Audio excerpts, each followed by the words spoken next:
Where did Israel travel when they left Egypt for Mount Sinai? This is the question that we seek to answer today as we continue our verse-by-verse study of the book of Numbers on Walking Through the Bible. His word, the glory of his cross. If you have a Bible with you, turn to Numbers 33. We're going to be reading from verses 1 to 15. If you don't have a Bible, don't worry. Just follow along with us on the screen. The version that we'll be reading from is the New King James Version. So, Numbers 33, beginning at verse 1.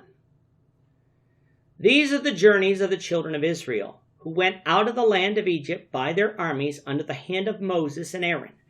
Now Moses wrote down the starting points of their journeys at the command of the Lord.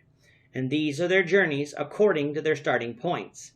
They departed from Ramesses in the first month on the 15th day of the first month. On the day after the Passover, the children of Israel went out with boldness in the sight of all the Egyptians. For the Egyptians were burying all their firstborn, whom the Lord had killed among them. Also on their gods the Lord had executed judgment. Then the children of Israel moved from Ramesses and camped at Succoth. They departed from Succoth and camped at Etham, which is on the edge of the wilderness.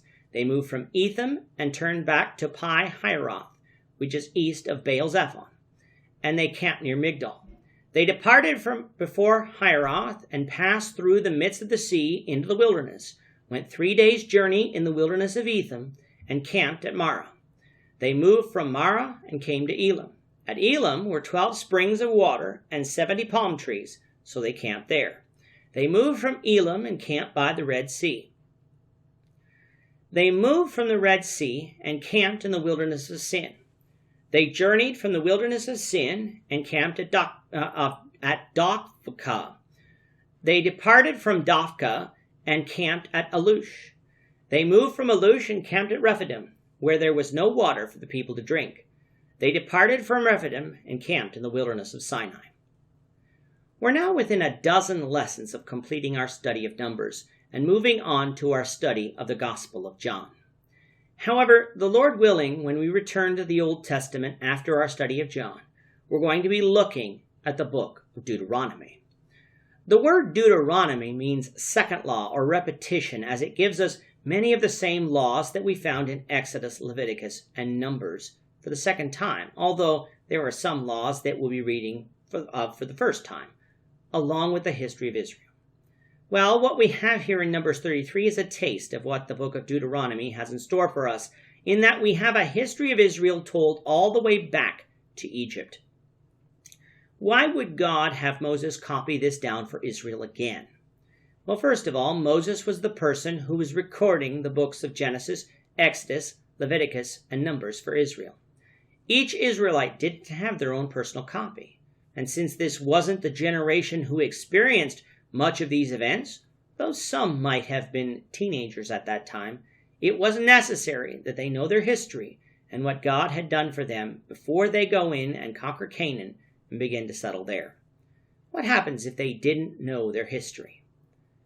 Then their national identity could be lost, and subsequent generations might not realize who they were, God's chosen people, nor how Jehovah was their God, the one true God, and all other gods were false. So what God had Moses do was record for Israel again their journey from Egypt to where they are now, and then, of course, recite it before the people. Going all the way back to Egypt, Israel left Egypt under the leadership of Moses and Aaron. They departed from Ramesses in the land of Goshen on the 15th day of the first month, which, remember, is the day after the Passover lamb was eaten, and also the first day of the Feast of Unleavened Bread.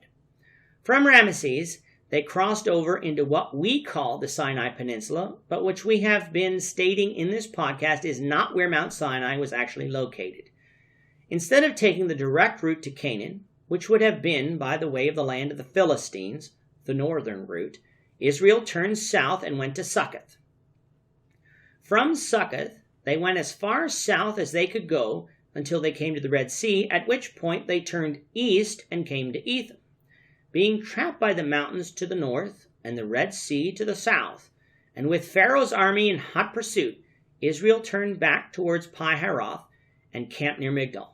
It is from here that God parted the Red Sea at the Gulf of Aqaba and Israel crossed over into what we call Saudi Arabia today. Of course, Pharaoh's army tried to follow, but were drowned in the Red Sea when God brought the waters down on them. From the Red Sea, they came to Marah and then to Elim, where they found 12 springs of water and 70 palm trees. From Elim, they camped by the Red Sea before moving into the wilderness of Sin, eventually arriving at Dophkah, then Alush, and then Rephidim.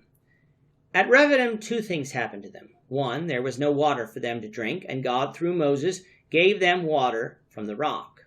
And 2, the Amalekites attacked Israel here and were defeated.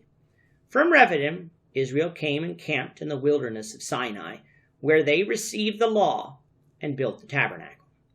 We'll continue with this history, the Lord willing, in the next lesson.